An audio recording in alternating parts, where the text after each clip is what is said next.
बैठ जाओ फटाफट। देखो अपना टॉपिक चल रहा था रासायनिक। इसके बहुत सारे टाइप है। एक टाइप मैंने पहले करवाया ताकि आपको उदाहरण समझ में आ जाए। रासायनिक अभिक्रिया का पहला टाइप हमने शुरू किया था, कौन सा?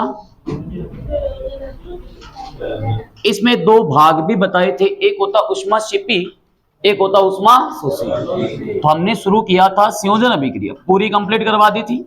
संयोजन में होगा क्या? दो तीन कोई अभिकारक जुड़ेंगे और आगे क्या बनेगा? एक उत्पाद आपको मिल जाए, आप कह दो संयोजन। जैसे मैं आपको एग्जांपल बता रहा हूं, अब आपके दिमाग में आ रहा हो क्या समीकरण से बता रहे हैं।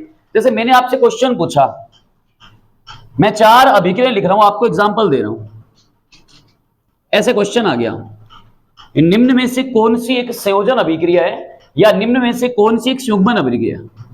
मैंने लिया कैल्शियम ऑक्साइड प्लस में मिलाया CO2, इसे मैंने बना दिया कैल्शियम कार्बोनेट। अब आपको सूत्र नहीं आते कोई बात नहीं, आप टाइप देख लो आराम से क्या आएगा। मैंने यहां पे लिया HCl, इसका विघटन किया और यह बना दिया H+ और Cl-। मैंने यहां पे लिया C2H6 एथेन, इसको तोड़ा बना दिया C2, नहीं एथीन से एथेन बनता है ना, C2H। मैंने यहां पे लिया आपके पास जिंक, प्लस लिया मैंने कॉपर सल्फेट, इसके सॉल्यूशन को मैंने मिक्स किया तो आगे बना जिंक सल्फेट प्लस कॉपर। अब आपसे पेपर पूछा निम्न में से कौन सी एक संयोजन अभिक्रिया है, तो सिंपल सी बात है, संयोजन में 2-3 जुड़ते हैं, एक नया बनता है। देखो 2 जुड़ रहे हैं, एक बन रहा है, यहां भी 2 जुड़ रहे हैं पर आगे 2 ही बन रहे हैं, ये नहीं है। मैंने सिंपल तरीका बताया था, किसी को सूत्र भी याद नहीं होते, आप आराम से समझ सकते हो संयोजन का मतलब क्या है। जुड़ना, 2-3 जुड़ेंगे एक बनेगा, एक किसमें बन रहा है? सब में देखो। अब जितनी मैंने कल समीकरण लिखवाई थी, मैं इसको रिप्लेस करके यहां से उनमें से कोई भी समीकरण लिख दूं, कोई भी लिख दूं। जैसे मैंने लिखा H2 plus Cl2 is equal to, मेरे पास बन गया 2HCl। ये क्या है? HCl हाइड्रोक्लोरिक अम्ल है। कहां से निकलता है हाइड्रोक्लोरिक अम्ल? कहां से निष्कासन होता है इसका? हाइड्रोक्लोरिक अम्ल का प्राकृतिक स्रोत क्या है? आपसे ही पूछ रहा हूं, कब से आ रहे हो? 2 दिन हुए, कोई बात नहीं। बताया था जठरस के अंदर कौन सा अम्ल? हाइड्रोक्लोरिक अम्ल अम्लीय माध्यम प्रदान करता है। तो ये क्या है? 2 जुड़े एक नया बना, कौन सी अभिक्रिया है? मैं ये काट दूं यहां पे, मैं यहां पे यूं भी लिख सकता हूं, जल का निर्माण भी करवा सकता हूं। कल सारी चीजें पढ़ाई थी, संतुलित करना आगे सीखेंगे। अभी देखो 2 जुड़ रहे, एक बन रहा है, पानी बन गया, संयोजन है। ये ना आए तो लकड़ी का जलना आ गया, कल भी पढ़ाया था, याद आ रहा है? समझ में आ रहा है कैसे क्वेश्चन आएंगे? ऐसे आएंगे। संयोजन हमने पढ़ ली। संयोजन कौन सी अभिक्रिया है? रासायनिक है।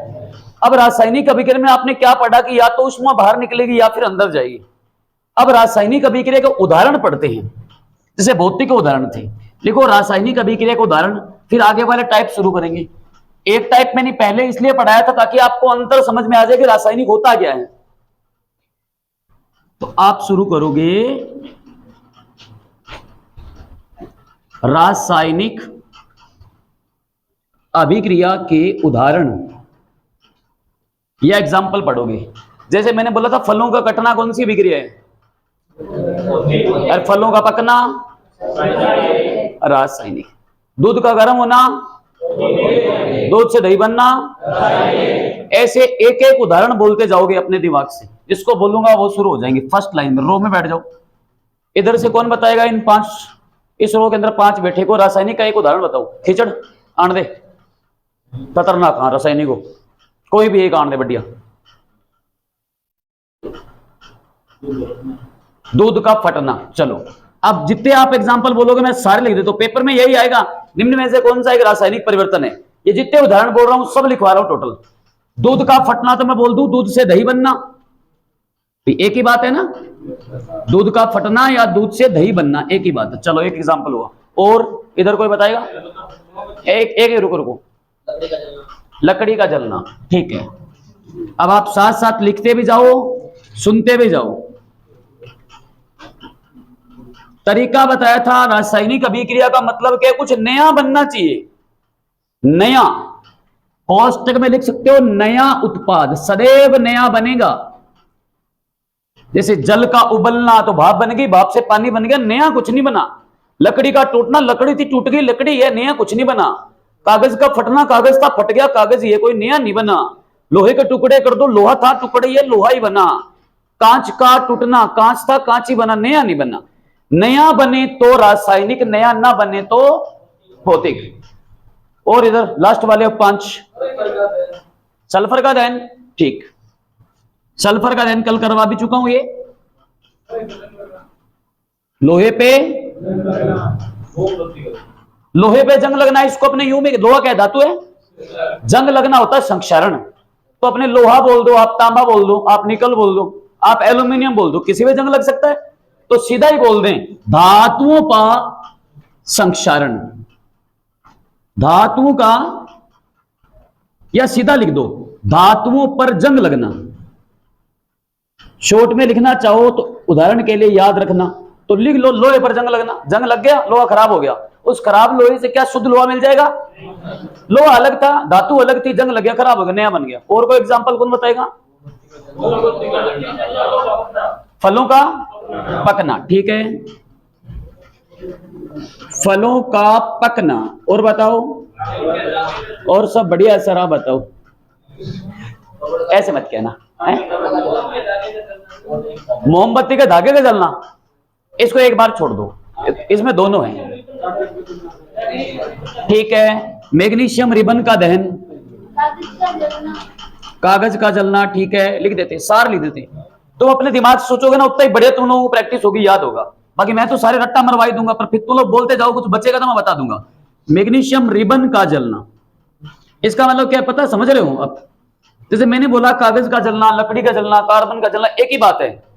मैग्नीशियम रिबन के दहन का मतलब है मैग्नीशियम धातु की छोटी सी पतली सी पन्नी लूं, एक कागज की जैसी पन्नी, उसको आग पे कर दूं, तो उससे ना, जैसे मिठाइयों के ऊपर नहीं आता सिल्वर लगा होता है ना, ये तो तुम रोटियां पैक करते हो, सिल्वर पेपर आता है ना, बोलते सिल्वर पेपर होता नहीं है, वो एल्यूमिनियम की पन्नी होती है। उस पन्नी को आप आग पे कर देना, वो धातु की होती है, जिसमें आप रोटियां लपेटते हो ना विवाह शादियों में, पन्नी आती है, वो एल्यूमिनियम होता है। ये उस पन्नी को आप आग पे कर देना, वो जल जाएगी, तो उसे राख बन जाएगी। क्यों? वो बहुत पतली है, धातु की परत पतली है, जल गई, उसी को कहते हैं मैग्नीशियम रिबन का दहन। होगा तो क्या होगा, ऐसे होगा, ये मैग्नीशियम रिबन थी, दहन हो गया। और अच्छे से बताया था, दहन नाम आ जाए तो क्या जोड़ोगे?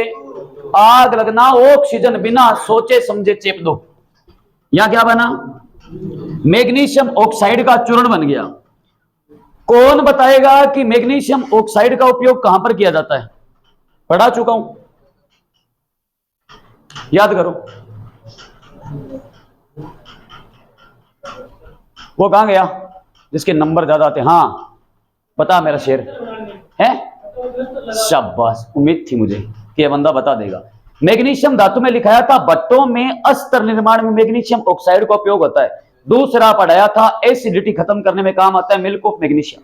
याद आ रहा है? शाबाश, वेरी गुड। चलो और कोई बताओ। हाँ, कटे सेब का लाल बुरा होना।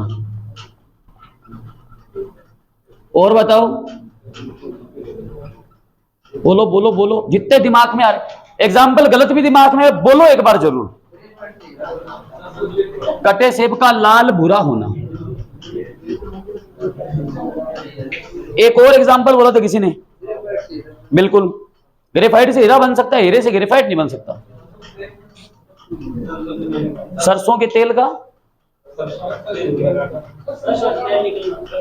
ना, सरसों थी उसके अंदर तेल तो था ही, बस आपने ये किया, बस आपने प्रेशर डाला, वो दबी, तो वो जो दाने थे उनमें से तेल बाहर निकल गया।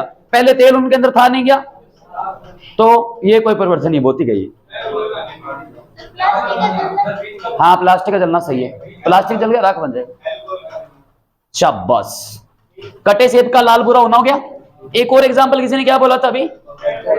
हाँ, ये बढ़िया है। ग्रेफाइट से हीरा बनना पर याद रहे, अभिक्रिया तो रासायनिक ही है, पर एक कारण है इसका, दाब।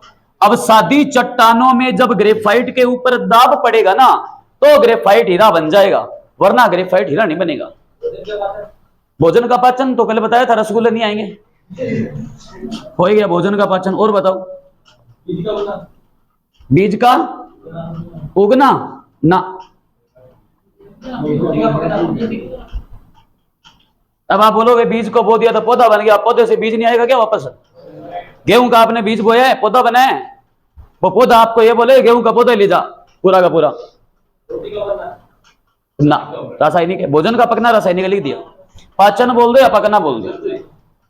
अरे तो सब्जी भोजन में आ गई, अब शाही पनीर नारियल दूंगी, पकना आ गया, बनना पाचन।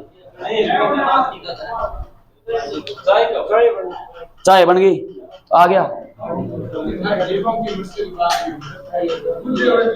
रासायनिक। बुझे हुए चूने का निर्माण रासायनिक है, कल ही तो पढ़ाया था। संयोजन अभिक्रिया पढ़ाई थी ना, इधर देखो, इधर इधर जो कल पढ़ाया था वो आप बोल रहे हो रासायनिक अभिक्रिया का पहला प्रकार ही करवाया था संयोजन ने। जो कल करवाए थे वो सारे रासायनिक ही है, संयोजन रासायनिक है सारी, तो वो तो कल करवा ही दिया था। फिर भी लिखना चाहो लिख लो, बुझे हुए चूने का निर्माण। और बताओ इसके अलावा कोई कुछ नया बताओ। अमोनिया निर्माण हो गया, कल करवा दिया था। नया बताओ कुछ नया एग्जांपल, नया नया। हड्डियों का गलना नहीं गलती हड्डियां जल्दी से, कैल्शियम होता बाहर निकल जाता है। Kank, very good. हाँ, अरे हड्डियां हैं, किसी मनुष्य को आप जलाओगे तो जल जाएगी, राख बन जाएगी। बाकी कंकाल आप, जैसे कई लोग क्या करते हैं मिट्टी के अंदर दफनाते, सीधा मिट्टी में डाल देंगे ना। कोई कंकाल है, कोई मनुष्य मर गया, जैसे अलग है, जैसे बिश्नोई समाज है या अलग अलग, वो क्या करते हैं अंदर दबा के मिट्टी डालते, वो आग नहीं लगाते, नहीं लगाते। वो 10 साल बाद भी आप वहां से खोदोगे उस मनुष्य कंकाल निकलेगा, कंकाल निकलेगा, हड्डियां मिल जाएगी।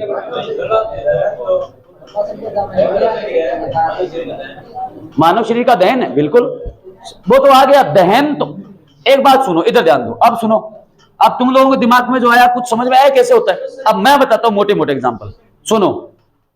दहन नाम आ जाए, दहन जहां भी, वो पक्का रासायनिक है। अब बताता हूं मैं, पहले मैं आपका चेक कर रहा था कि आप किस लेवल पे सोच रहे हो, पर आप सोच रहे हो उस हिसाब से सारे एग्जांपल आ गए ना। अब और एग्जांपल बचे। दहन या जलना आ जाए कहीं पे नाम, कुछ भी, कागज का जलना, लकड़ी का जलना, कोयले का जलना, सल्फर का जलना, प्लास्टिक का जलना, मैग्नीशियम का जलना, कुछ भी, दहन अभिक्रिया रासायनिक है, फिक्स है। कहीं पर भी जलना नाम आए फिक्स है। इसके अलावा श्वसन अभिक्रिया कैसी है? श्वसन अभिक्रिया रासायनिक है। ऑक्सीजन लोगे, कार्बन डाइऑक्साइड छोड़ोगे, क्या आपके द्वारा छोड़ी गई कार्बन डाइऑक्साइड से आप ऑक्सीजन बना लोगे? पेड़ पौधे बनाएंगे, रासायनिक है। पेड़ पौधे अपना भोजन बनाते हैं किस अभिक्रिया से? बोल दो बोल दो बोल दो। प्रकाश संश्लेषण अभिक्रिया। पेड़ पौधे लेंगे कार्बन डाइऑक्साइड और छोड़ेंगे क्या? ऑक्सीजन। क्या बनाएंगे? अपना भोजन। मतलब ये भी रासायनिक है। और बताओ इसके अलावा, इसके अलावा मैं बोल दूं किण्वन। किण्वन का मतलब होता सड़ना। कोई भी चीज सड़ेगी ना, वो किण्वन है। जैसे आप अभी जो दिन चल रहे हैं ना गर्मियों के, टिफिन वगैरह में आप सब्जी वगैरह डाल के छोड़ देना बंद करके। जैसे कई बार होता है, अक्सर हुआ होगा कि आप रूम वगैरह में भूल जाते हो इन चीजों को। कई बार होता है किचन में 4-5 लड़के रहना तो बर्तन साफ कम ही करते हैं, ठीक है ना। होता है ना कि तेरी बारी है तेरी बारी। कई बार मान लो आपने कोई टिफिन था, उसके अंदर कोई सब्जी पड़ी थी, आपने बंद करके ऊपर वाली स्लैब पे छोड़ दिया, आप भूल गए उस स्लैब को, आप भूल गए कि वहां पे मैंने भोजन रखा था। अब 4-5 दिन बाद में किसी का बर्तन साफ करने का नंबर आया, ऊपर से टिफिन पड़ा है, वो 5 दिन पहले का बंद, उसको तो खोलोगे अंदर माल मिलेगा बढ़िया नया, जाल लगा होता है, फफूंद जम जाती है। उस सड़े हुए भोजन से आप नया भोजन बना लोगे, वो सब्जी खराब होगी। इसका नाम है किण्वन। खाद्य पदार्थों का उष्मा की उपस्थिति में गर्म होकर के सड़ जाना किण्वन कहलाता है। और इससे ही शराब बनती है, बिना किण्वन के शराब भी नहीं बनती। तो किण्वन अभिक्रिया कहीं पर नाम आ जाए वो यही है। अच्छा, ये नाम ना आए, कई बार आता खमीर। खमीर नाम सुना है? खमीर यीस्ट होता है, एक कोशिका जीव यीस्ट। कई बार ये आता खमीर का उठना, वो खमीर ही है जो जाल बन रहा है ना, फफूंद, खमीर का उठना, ये भी आ जाता है, ये भी सही है। शराब निर्माण भी इसी में ही है। क्या चीज? तो शराब लिख दिया ना, एल्कोहल, कोई बात नहीं, शराब निर्माण आ जाए नाम तो भी यही है। और कोई एग्जांपल दिमाग में आ रहे किसी के? या सब में देखो। अब एग्जांपल बहुत, आप कितने मर्जी लिख लो, आपको टाइप समझ में आना चाहिए। मेन बात समझ रहे हो मेरी बात? टाइप समझ आना चाहिए। अब सब में देखो, एक एक करके पढ़ के, क्या जो बन गया उससे दोबारा वापस कुछ चीज बन सकती है क्या? शराब बनती है किससे बनती है? शर्करा से। आप गुड़ है, गन्ने से गुड़ निकालोगे, उस गुड़ को पानी में घोलोगे, उसको बंद करोगे, जैसे गांव में निकालते हैं ना शराब निकालते हैं, क्या करते हैं वो?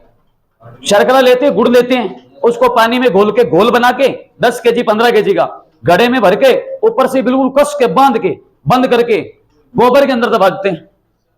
या फिर तूड़ी होती है ना, सूखा भूसा, तूड़ी, नीरो, बागड़ी में क्यों, उसमें क्योंकि टेम्परेचर है वहां पे, उसमें जब दबा दिया तो आपने जब घड़े को बंद किया तो घड़े में कुछ मात्रा में वायु शेष रही होगी। जैसे आपने ढोकलिया कौन बनाओगे? ऊपर से बंद करते हैं ना, ऊपर से हवा निकलती रही, ढोकलिया बन जाएगी। डोको डेमो का डोका तो लेगा, ढोकले को बनाशा है ना, वैसे हवा निकल रही है ना, ऊपर से क्या करते हो? आटा लगा के बंद करते हो ना आप, कारण अंदर की जो भाप है ना, उस भाप पे वो जो आपने आटा डाला ना वो उबलेगा, उसको ढोकलिया कहते हो अपने। अब भाप निकल रही है, फिर ऊपर से और आटा लगाते हैं ऐसे गांव में, भाप निकल रही है, बने को नहीं अच्छे। आप क्या कर रहे हो? जब आपने उस घड़े को बंद किया, उस घड़े के अंदर कुछ मात्रा में वायु शेष रही होगी, तो वायु शेष है तो कुछ एक कोशी के जीव भी है, जीवाणु है, विषाणु है, कवक है, प्रोटोजोआ है, कर्मी है, वायरस वायरस है, बैक्टीरिया रह गए होंगे, कुछ अंदर रहे होंगे।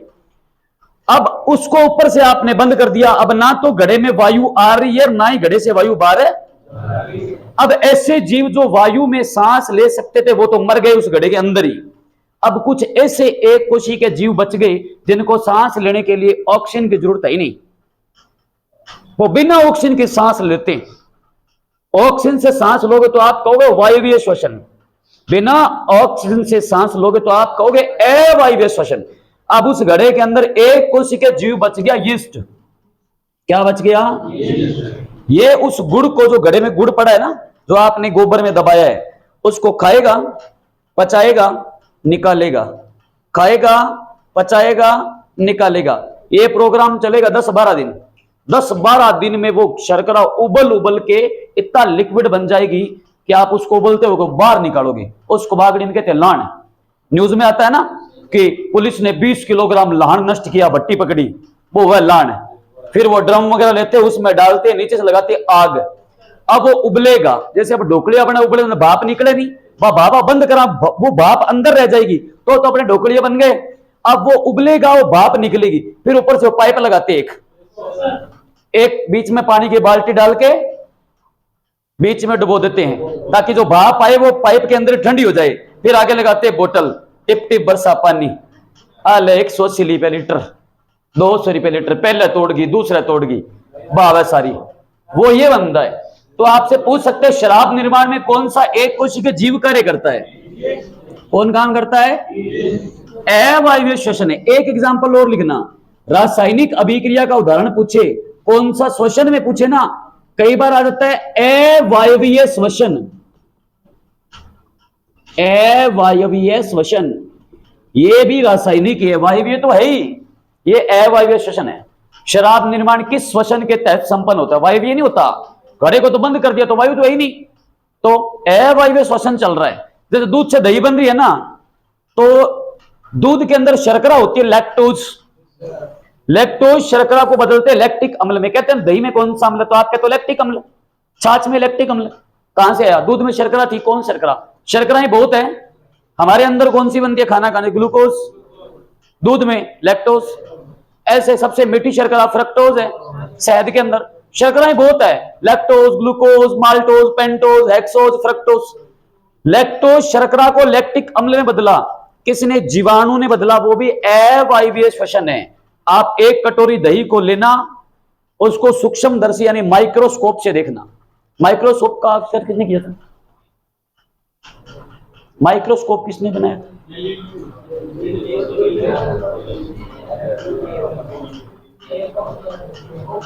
ल्यूबेन तो कोशिका के अंदर है। माइक्रोस्कोप को हिंदी में कहते हैं सूक्ष्मदर्शी। नहीं पता किसी को? मार्कोनी नहीं है। हाँ सही बोल रहे, बोलो। अब आप उस माइक्रोस्कोप पे से देखोगे ना, आपको केंचुए के जैसे दही के अंदर पीले पीले से तैरते हुए दिखाई देंगे। कमजोर दिल वाला आदमी अगर दही को देख लेगा, दोबारा जिंदगी में दही नहीं खाएगा। उसमें आपको लोग केंचुए से तैर रहे हैं ऐसे, वो लैक्टोबैसिलस जीवाणु ही है। तो कभी आपने देखा है कि आपके पास दही पड़ी है, वो जीवाणु ऐसे दही है, कटोरी का दही से बाहर आ गया, ऐसे दही से बाहर आ गया, थोड़ा सांस ले लूं फिर अंदर चला गया, फिर थोड़ा सांस ले लूं फिर अंदर, ऐसा नहीं है ना? नहीं हो रहा ना, वो अंदर ही सांस ले रहा है। वो भी अवायवीय श्वसन ही है। दही ऊपर से ढकी हुई है, जीवाणु तो अंदर है, फिर वो जीवाणु तो जीवित है ना, दूध को फाड़ कर दही बना रहा है। वो कौन सा श्वसन है? अवायवीय। वो यही है जो हमने लिखा था ना अभी, दूध से दही बनना। ये कौन सा जीवाणु? दूध को दही में कौन सा जीवाणु बदलता है? लैक्टोबैसिलस। कौन सा जीवाणु बदलता है? लैक्टोबैसिलस जीवाणु। इसीलिए दूध के अंदर नाम पड़ता लैक्टिक अम्ल, और शर्करा लैक्टोज, दही में लैक्टिक अम्ल और दूध में लैक्टोज। ये एग्जाम्पल है सारे के सारे। समझ में आया रासायनिक क्या होता है? इन्हीं एग्जाम्पल पे पहला टाइप शुरू किया था कल अपने संयोजन। अब सेकंड पढ़ते हैं वियोजन। रफ कर दो इसको, चलो आगे पढ़ो। लिखो वियोजन अभिक्रिया। वियोजन अभिक्रिया टॉपिक इतना टफ नहीं है, पर थोड़ा सा ध्यान से पढ़ोगे तो मजेदार टॉपिक है बहुत।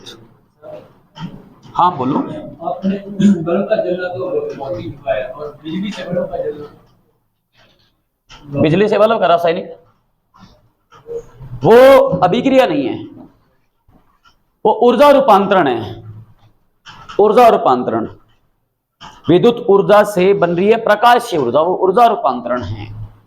आपने बटन दबाया तो क्या मिली? विद्युत ऊर्जा। बल्ब जला तो इसने विद्युत ऊर्जा को बदला है प्रकाशीय और ऊष्मीय ऊर्जा में। आप घंटी बजा रहे हो, घर के अंदर आपके घड़ी लगी है, इलेक्ट्रॉनिक वॉच लगी है, बिजली वाली आती है ना, टन 12 बज गए, फिर 1 बजते टन, फिर घंटी बजती है, आ रहा है ना? तो वो हो क्या रहा है? बिजली चल रही है ना, तो उसके अंदर विद्युत ऊर्जा आ रही है। वो किसको बदल रही है? वो उसको ध्वनि ऊर्जा में बदल रही है।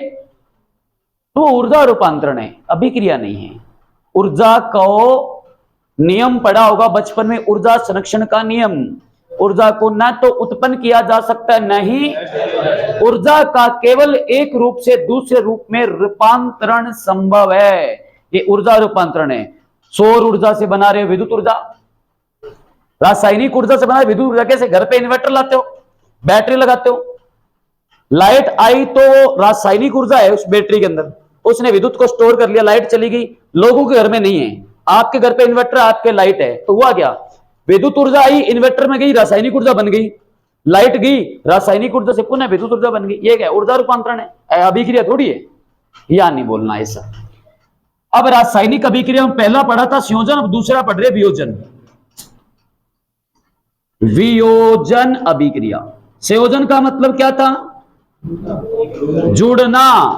संयोजन का उल्टा वियोजन है टूटना। टूटने को एक और नाम भी देते हैं, कई किताबों में यह भी आता है। घबराने वाली कोई बात नहीं, दोनों एक ही होती है। देखो थोड़ा टाइप समझो फिर लिखना। ये कौन सी अभिक्रिया बताओ?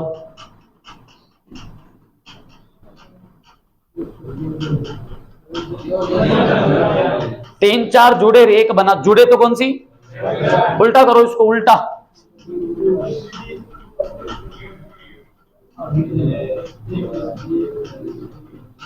ऐसे डेफिनेशन क्या बनेगी? परिभाषा सोचो, इसकी परिभाषा क्या थी? दो या दो से अधिक अभिकारक मिलकर एक नया उत्पाद बनाएंगे तो संयोजन होगी, ऐसे कहा था आपने। अच्छा, इसमें क्या हो रहा है? इसमें उत्पाद नहीं है, इधर अभिकारक होते। कल तो समझाया था, एक अभिकारक टूटेगा और दो या दो से अधिक, तो वो कौन सी होगी? ये टाइप है। संयोजन का उल्टा वियोजन, संयोजन में जुड़ के कुछ बनता है और वियोजन में टूट के कुछ बनता है। लिखो परिभाषा। टाइप लिखना चाहो तो लिख लोगे, पहले परिभाषा लिख लो। ऐसी रासायनिक अभिक्रिया, ऐसी रासायनिक अभिक्रिया जिसमें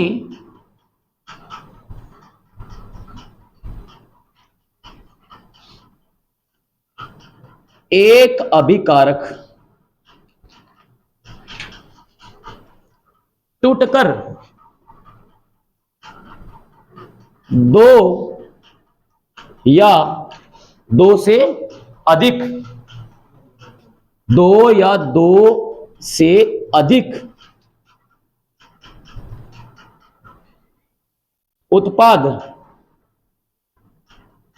बनाता है, वियोजन अभिक्रिया कहलाती है।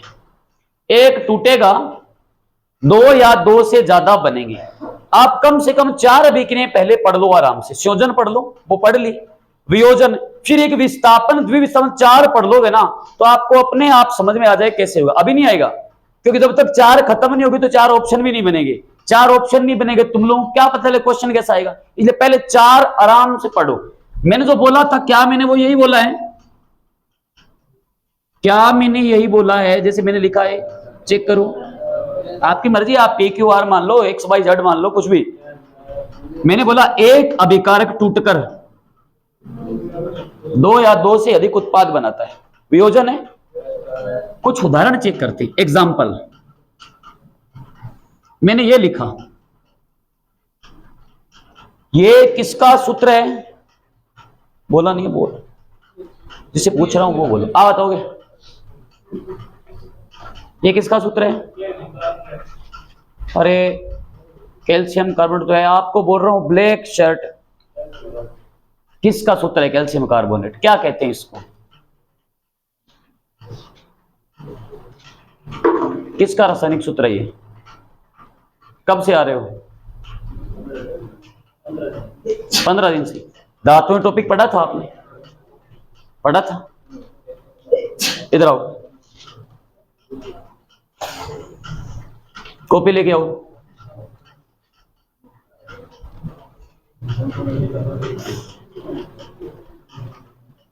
धातु टॉपिक निकालो।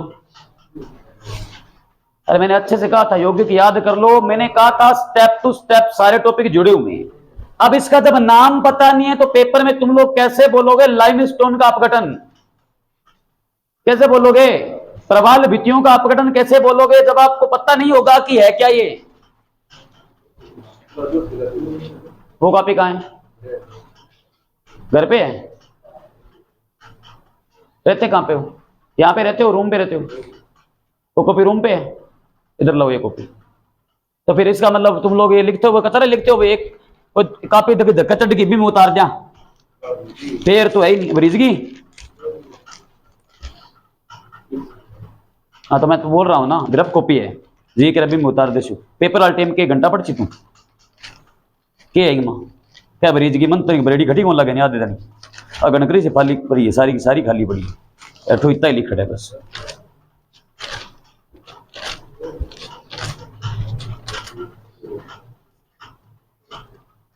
इससे पहले मैंने टॉपिक करवाया था, कल भी बताई थी मैंने बात। किसका सूत्र है कैल्शियम कार्बोनेट? सोच लो, ये किसका सूत्र है? ये भी कल बताया था, ये बता दो चलो।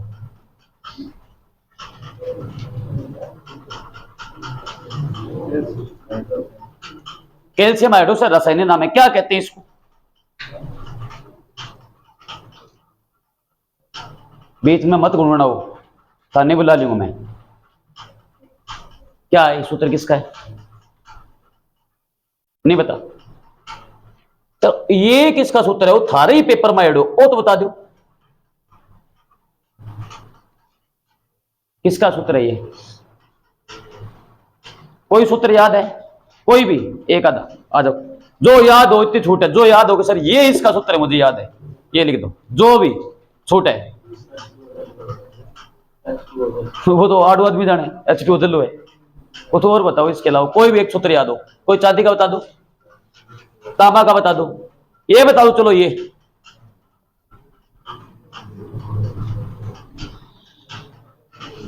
किसका है? ये भी नहीं याद है? इधर आ जाओ। ये याद कौन कर सी? मैं करूंगा क्या? ये बता, मैं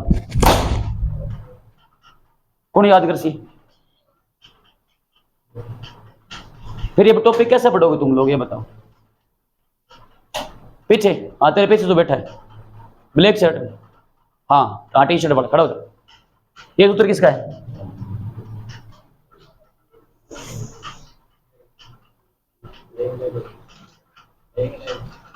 जोर से बोलो। ये किसका है?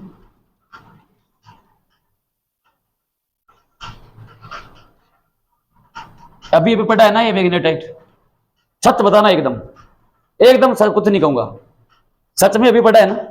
पता था मुझे कि मैं पूछ रहा हूं तुम रट्टा मारे। अब ये बता, वो तो मुझे पता था, तुम्हें लिख दिया, वो तुम लोग पढ़ोगे अभी, क्योंकि अब तो थे बहादुर कॉपी खोल लो। अब कॉपी यहाँ खोलो जाना है, 1 मिनट में याद हो जाएगा। अब को नहीं हुआ है, क्योंकि अब दबाव में तुम्हारे पता है अभी, अब मजबूरी है, पढ़ो थे, कौन पढ़ो। ये किसका है? ये किसका है? कोई बात नहीं। ये किसका है?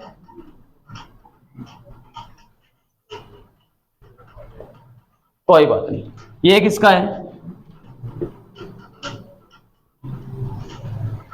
चलो इतने फॉर्मूले लिखे हुए, आपको यही बताना है निम्न में से अर्जेंटाइट का रासायनिक सूत्र क्या है? ये पढ़े ऑप्शन। अर्जेंटाइट का क्या है? AgCl, Ag2, बॉक्साइड का क्या है?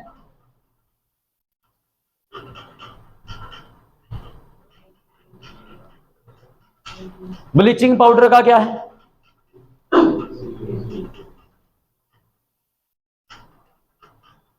आजो आजो,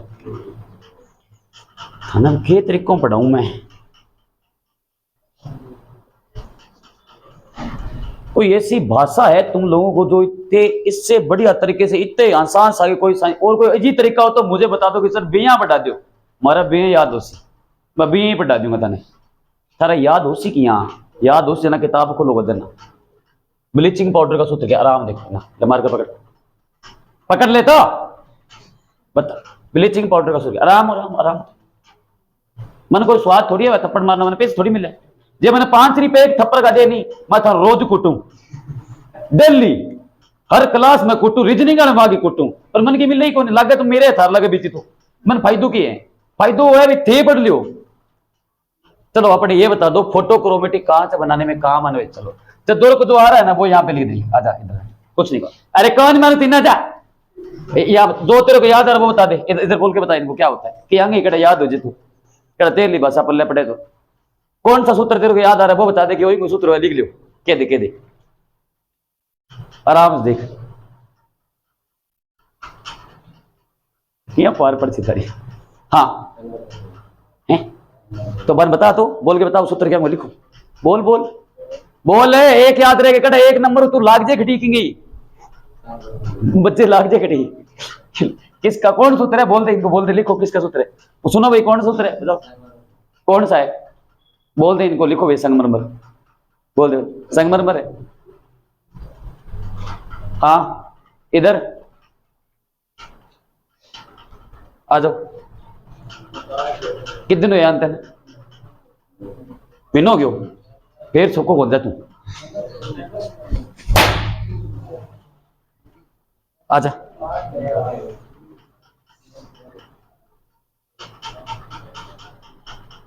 बेकिंग सोडा और रासायनिक सूत्र लिख दिया अपना आगे दबा दे। पहला दिन आज पहले दिन है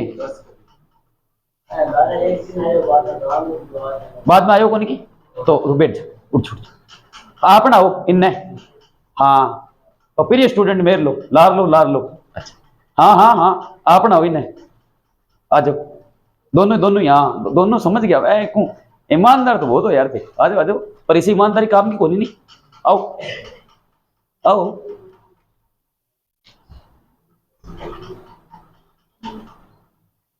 चिल्ली साल्ट पीटर का रासायनिक सूत्र सोडियम धातु बने वो मैं बता दियो ट्रिक है नहीं याद है ये सूत्र किसका है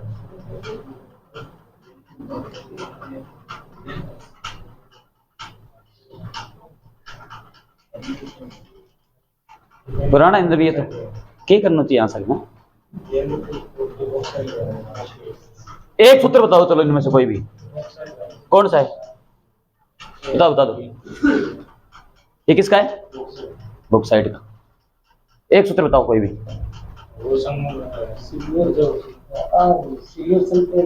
सिल्वर सल्फेट क्या कहते हैं इसको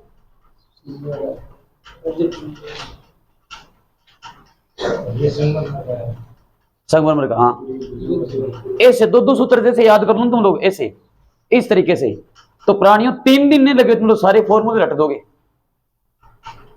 ये किसका है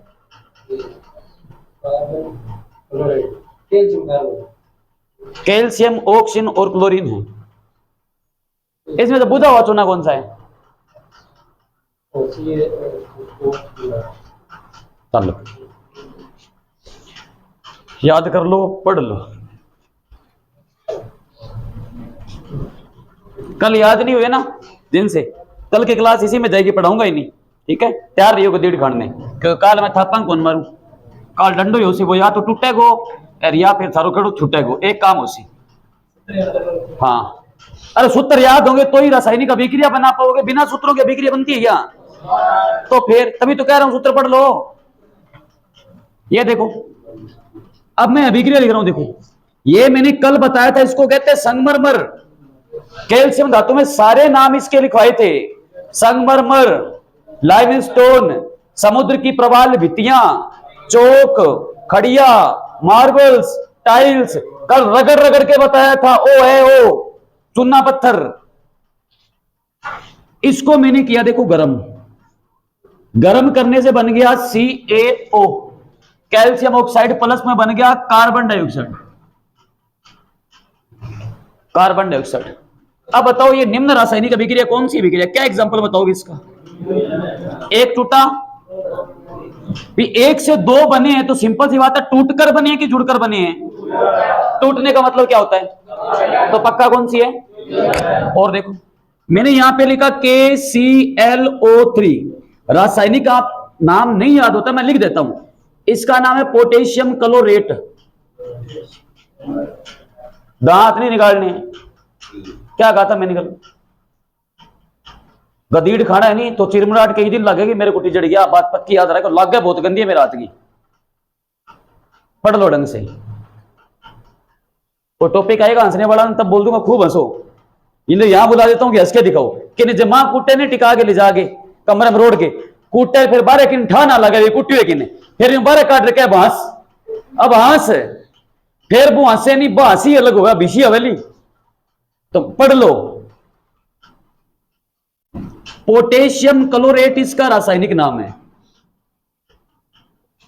पढ़ लोगे प्राणियों तो मजे बन जाएंगे तुम लोगों के ये याद रखना और ये पक्का है तो मैंने बोला था तुम लोगों को जो पढ़ा दिया उससे बाहर कुछ नहीं आएगा ये मैं यहां पे कुछ सिंबल डाल रहा हूं ये निशान होता है बर्नर का मतलब एक गर्म होके टूट रहा है ये बन गया देखो KCl पोटेशियम क्लोराइड प्लस में बाहर निकल गई ऑक्सीजन इसको संतुलित करेंगे कैसे करेंगे यहां पे पोटेशियम कितना है यहां पे कितना है क्लोरीन कितनी है यहां पे कितनी है बराबर है पर यहां पे ऑक्सीजन कितनी है 3 है और वहां ऑक्सीजन कितनी है 2 है क्या अंतर है यहां पे 3 है यहां पे 2 है तो सोचो 2 और 3 कहां पर मिलेंगे एलसीएम लो 2 के पाड़े में 6 आता है 3 के पाड़े में 6 आता है ना तो 2 के पहाड़े में 3 आता है, ना ही 3 के पहाड़े में 2 आता है। जो किसी के पहाड़े में नहीं आते उनका एलसीएम, उनका गुणनफल होता है, पढ़ा होगा।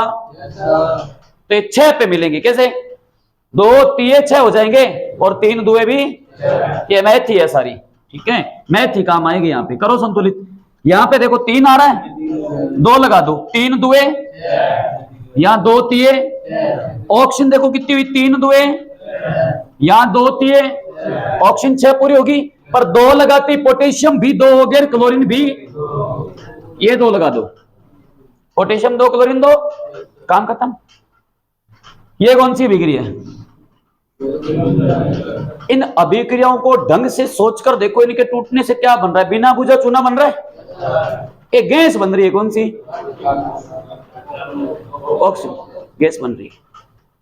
आग बुझाने में कौन सी गैस काम आती है? Carbon dioxide. वायुमंडल में पढ़ाई थी, CO2। इसका मतलब आपको आग बुझानी है, कार्बन डाइऑक्साइड हमें कहां से मिलती है? मैं आपसे पूछूं, कार्बन डाइऑक्साइड का प्राकृतिक, कार्बन डाइऑक्साइड गैस का प्राकृतिक स्रोत क्या है? अभिक्रिया का नाम बताना है। श्वसन अभिक्रिया। धरती का कोई भी जीव, चाहे पेड़ पौधा हो चाहे जंतु हो, जब वो सांस लेगा तो वो CO2 छोड़ेगा। हम क्या छोड़ते हैं? पेड़ पौधे सांस लेते तो क्या छोड़ते हैं? CO2 नहीं, ऑक्सीजन गैस से तो पेड़ पौधे प्रकाश संश्लेषण अभिक्रिया करके अपना भोजन बनाते हैं, सांस नहीं लेते। रात में पौधे भी ऑक्सीजन लेते हैं, CO2 छोड़ते हैं। हम भी ऑक्सीजन लेते हैं, CO2 छोड़ते हैं। धरती का कोई भी जीव है, जीव जंतु, वनस्पतियां, पेड़ पौधे या शैवाल, धरती के सारे जीव सांस ऑक्सीजन से ही लेते हैं। इसीलिए कहा जाता है घने जंगलों में रात्रि में पेड़ पौधों के नीचे नहीं सोना चाहिए। तो रात में पौधे सांस ले रहे हैं तो वो भी CO2 छोड़ रहे हैं, हम भी CO2 छोड़ रहे हैं। तो कार्बन डाइऑक्साइड गैस का प्राकृतिक स्रोत क्या है? तो आप बोलोगे श्वसन अभिक्रिया। और ऑक्सीजन गैस का प्राकृतिक स्रोत क्या है? कहां से मिलते हैं ऑक्सीजन? पेड़ पौधों से। पेड़ पौधों में किस अभिक्रिया से मिलती है? वो प्राकृतिक थे। देखो रेडीमेड ऑक्सीजन आ रही है, रेडीमेड ऑक्सीजन।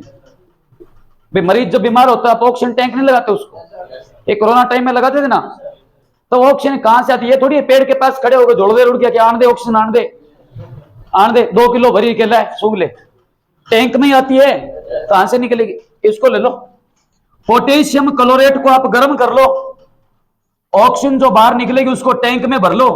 दमा है, अस्थमा है, टीबी का मरीज है, उसको लगा दो। आग बुझानी है कृत्रिम रूप से, CO2 चाहिए डायरेक्ट। जैसे वहां जो टैंक बंधे होते हैं तुम्हारे, पेट्रोल पंप पे जाते हो छोटा टैंक होता है, स्कूल के अंदर छोटा टैंक होता है, हॉस्पिटल में लगा होता है, बच्चों की स्कूल की बस है उसमें लगा होता है।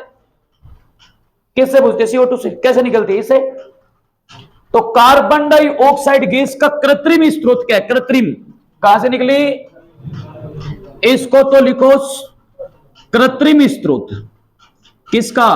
पूरा लिखना चाहो तो लिख लो, CO2 का कृत्रिम स्रोत। 4 सूत्र आएंगे तो आप पहचानोगे कि किसको तोड़ करके हम किसको तोड़कर हम कार्बन डाइऑक्साइड गैस बना सकते हैं।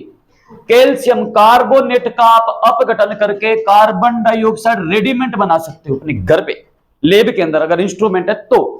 पोटेशियम क्लोरेट को तोड़कर आप बना सकते हो ऑक्सीजन। तो ऑक्सीजन गैस का कृत्रिम स्रोत। रेडीमेड ऑक्सीजन चाहिए आपको, इसको गर्म करो, जो भाप बन के उड़ रही है, पाइप लगाओ, टैंक को बंद करो, आगे जाने दो, टैंक में भर जाएगी सारी, ये पेंदे में बच जाएगा। ऐसे मिल जाएगी ऑक्सीजन, ऐसे मिल जाएगी CO2। तो रेडीमेड हम कार्बन डाइऑक्साइड भी बना सकते हैं, आग बुझा सकते हैं। रेडीमेड हम ऑक्सीजन भी बना सकते हैं, श्वसन ले सकते हैं। ये 2 क्वेश्चन है। अब बोलो आप क्या पूछ रहे थे? किसके अंदर? बरगद और पीपल। प्रकृति के कोई भी वृक्ष बरगद और पीपल को छोड़ करके, यानी जिनके क्लोरोप्लास्ट बड़े होते हैं ना, उनको छोड़कर कोई भी पौधा रात को ऑक्सीजन नहीं देता। हम पीपल की पूजा करते हैं, कभी सोचा आपने पूजा क्यों करते हैं? हम उनको धार्मिक सिस्टम मानते, पीपल को नहीं काटते लोग, है ना, नहीं काटते, धर्म से जुड़ा हुआ है। किस लिए? ये जो सिस्टम था ना, ये अच्छा काम किया था, ये बिश्नोई समाज की देन है, ये बिश्नोई समाज की देन, उन्होंने अच्छा किया था। वो सुना होगा तूने पेड़ पौधों वाला कांड। एक देवी महिला थी, अमृता देवी, सुना होगा ना। पेड़ पौधों पर लिपट कर खेजड़ी के वृक्ष को काटने से रोका था। तो खेजड़ी के वृक्ष नहीं काटने देते। हिरण वगैरह कोई जानवर है, आपने अगर बिश्नोई क्षेत्र में मार दिया तो पक्का, चाहे आप कुछ भी हो, कोई ना कोई कांड आपके साथ हो गया होगा। कारण है वो वृक्षों की पूजा करे। ऐसे हमारे हिंदू समाज में क्या करते हैं, पीपल की पूजा करते हैं। क्या नहीं, पीपल पूजा है ना। वो पीपल पूजने का मतलब क्या है, पीपल और बरगद दो ऐसे वृक्ष है जिनके क्लोरोप्लास्ट है ना। क्लोरोप्लास्ट क्या होता है, देखो कोई भी पौधे की पत्ती होगी ना, उसमें छोटे छोटे छिद्र होते हैं। क्या होते हैं, इनको कहा जाता है क्लोरोप्लास्ट। क्लोरोप्लास्ट। पीपल और बरगद की पत्तियों के क्लोरोप्लास्ट बड़े होते हैं। इनमें दिन में जलवाष्प संचित रह जाती है, और जिस ही तापमान बढ़ेगा ये टूटते हैं और ऑक्सीजन बाहर निकलती रहती है रात भर।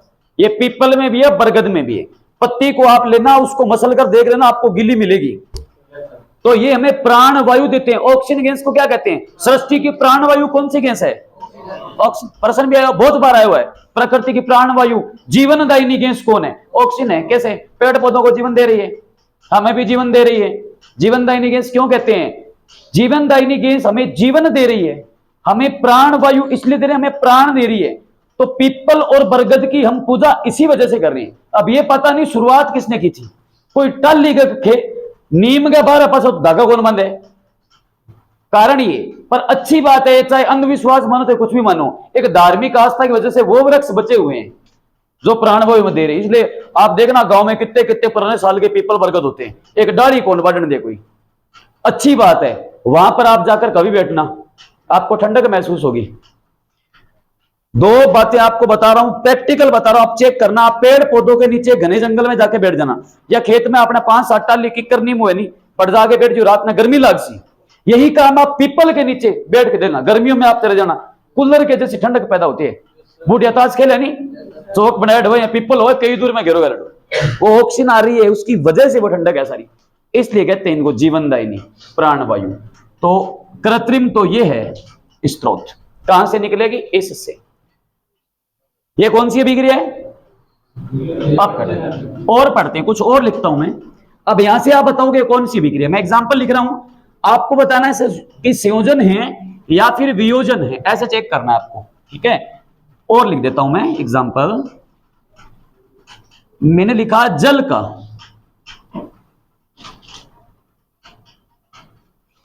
H2O2 संतुलित करना है, हाइड्रोजन दो, ऑक्सीजन एक है, यहां दो है, इधर दो कर दो, इधर दो करते हैं हाइड्रोजन 4 होगी, इधर भी 4 कर दो, होगी बराबर।